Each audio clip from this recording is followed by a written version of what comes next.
Starting news पर इस वक्त लाइव हैं हजारीबाग मेडिकल कॉलेज सदर अस्पताल के डायलिसिस डिपार्टमेंट के डॉक्टर विकास कुमार।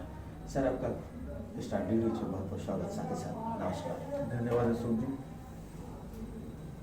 सर, ऐसा है कि कोरोना संकट काल से पूरा विश्व के साथ साथ हमारा देश भी गुजर रहा है और हजारीबाग की स्थिति कुल मिलाजुला कर अच्छी है।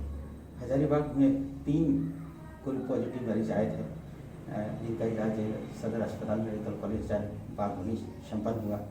2 तो पहले घर वापस जा चुके थे, एक तीसरा बड़का गाँव का था।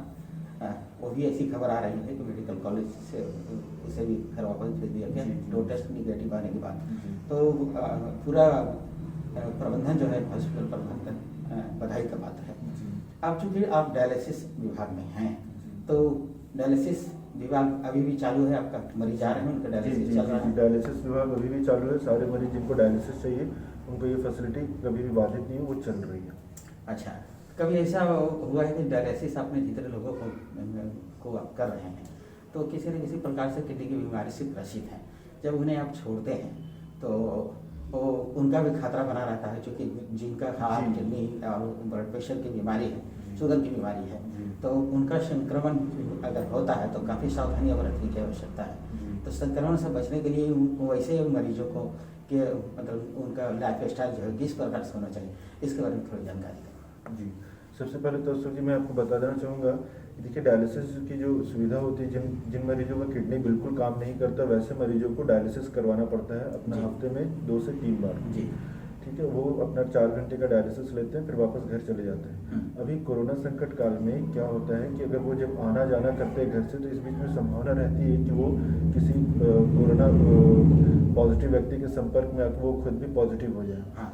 तो ऐसे में अगर ऐसा कुछ होता है तो इसलिए हम लोग क्या करते हैं कि वो जब भी मरीज यूनिट पे आता है अपने डायलिसिस के लिए तो उससे हम लोग स्क्रीनिंग एरिया में ही सबसे पहले उनका टेम्परेचर मेजर कर लेते हैं। अच्छा। और उनसे हिस्ट्री लेते हैं, किसी तरह को उनको खांसी सांस में तकलीफ वगैरह तो नहीं है। अगर ये सब निगेटिव है प्लस उन्हें हम सोशल डिस्टेंसिंग के बारे में जागरूक रखे हुए हैं, वो अपना पूरा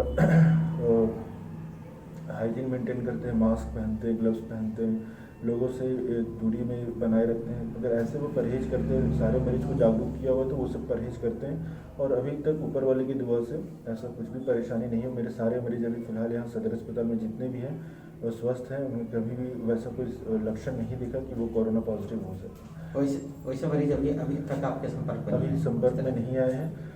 और एक मरीज था जिसमें हम लोग को शक था, लेकिन वो फिर हमने उनका टेस्ट के लिए सोचा, लेकिन फिर हमने और भी स्टडी किया और भी उनका हिस्ट्री टेकिंग के लिए एग्जामिन किया तो हमें साफ साफ पता चला ये वो चीज़ नहीं है। तो फिर हमने उनका फिर से डायलिसिस शुरू कर दिया। अच्छा डॉक्टर और साहब, जैसा कि आपका एक सवाल था कि ऐसे मरीजों को भी क्या करना चाहिए, तो ऐसे मरीजों को जैसे हम अपने बात में बताया कि वो लोग को सोशल डिस्टेंसिंग मेंटेन करना ही करना है।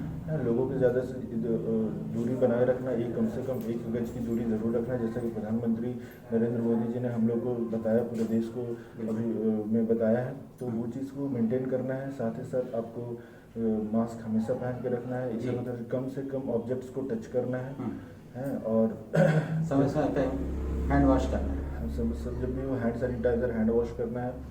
ये सब के अलावा आपको दिनचर्या में थोड़ा सा योगा आसन प्राणायाम ये सब करना है। डाइट प्रॉपर लेना है, ठीक है, और साथ साथ सोना भी प्रॉपर है। इससे आपकी इम्यूनिटी ठीक रहेगी मरीजों की, तो उनको ये इन्फेक्शन नहीं होगा। काढ़ा वगैरह भी इसमें कहा जाता है कि काफ़ी उपयोगी सिद्ध होता है, उसके बारे में देखिए ये सब तो किया जा सकता है। ये सब घरेलू नुस्खा है जो प्राचीन समय से चलते आ रहे। हम लोगों ने भी देखा हुआ है कि अगर तबीयत खराब हो तो पहले घरेलू नुस्खा करते हैं और उससे भी अगर ठीक हो जाता है तो कोई ख़राब चीज़ नहीं, वो अच्छी चीज़ है। काढ़ा वगैरह अगर फ़ायदा होता है लोगों को तो लेना चाहिए। अगर वैसा कुछ गले में खराश या लगे खांसी वासी तो प्राथमिक उपचार घर पे करने से कहीं कोई दिक्कत नहीं है। डॉक्टर विकास कुमार की ऐसा है कि जैसे आपने डायलिसिस के बाद उन्हें घर के लिए छोड़ते हैं, छुट्टी देते हैं, तो अगर उसी समय वो संक्रमण में आता है तो इसका संक्रमण 15 दिन के बाद दिखता है। आराम में कुछ इसका संक्रमण कुछ दिखता नहीं है शरीर में, है ना? तो इसके लिए क्या प्रिकॉशन लेना होगा?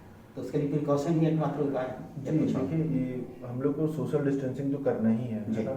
हमें कम से कम एक दूसरे के संपर्क में आना है। अगर ऐसा कुछ हो गया मरीज के साथ कि वो किसी कारणवश संपर्क में आया और पॉजिटिव हो गया, वायरस का इन्फेक्शन लग गया, तो हम लोग अपने आप को इससे कैसे सुरक्षित रख सकते हो, तो सिर्फ और सिर्फ एक ही उपाय है कि हम लोग सोशल डिस्टेंसिंग को मेंटेन करें। हम लोग प्रॉपर हाइजीन का जो तरीका है, हैंड सैनिटाइजेशन, ग्लव्स पहनना, मास्क पहनना, बार बार हाथ को वॉश करना, यही एक उपाय रह जाता है जिससे कि आप अपने आप को इन्फेक्शन से बचा सकते हैं। और इसके अलावा अभी फ़िलहाल कोई और उपाय नहीं है। और पॉजिटिव अगर आ जाता है तो फिर उसको आइसोलेशन में रखना होगा मरीज को, और डायलिसिस का मरीज है तो उसे फिर एक proper dedicated unit, dedicated area होगा जिसमें कि कोविड-19 पॉजिटिव पेशेंट का डायलिसिस होगा, उसमें डेडिकेटेड स्टाफ होगा, उसको प्रॉपर पीपीई किट का पहनाना होगा, उसके बाद वो वहाँ पे करेगा। तो उसके लिए प्रॉपर सरकार ने गाइडलाइन जारी कर दिया है। फिलहाल वो फैसिलिटी अभी हज़ारीबाग में नहीं है।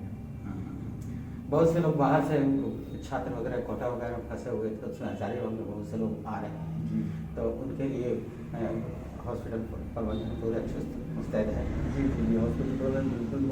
ये थे सदर अस्पताल शाह मेडिकल कॉलेज हजारीबाग के डायलिसिस विभाग के चिकित्सक डॉक्टर विकास कुमार, जिससे हमने जाना कि संक्रमण जो हॉस्पिटल में डायलिसिस के बाद जिन्हें अगर छोड़ा जाता है तो उन्हें क्या क्या हिदायतें दी जाती है ताकि उन्हें कोरोना का संक्रमण ना हो।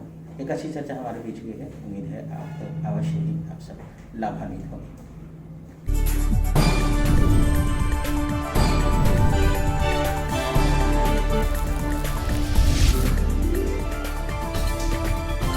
आप देख रहे हैं स्टार टी न्यूज़, हर खबर का असर।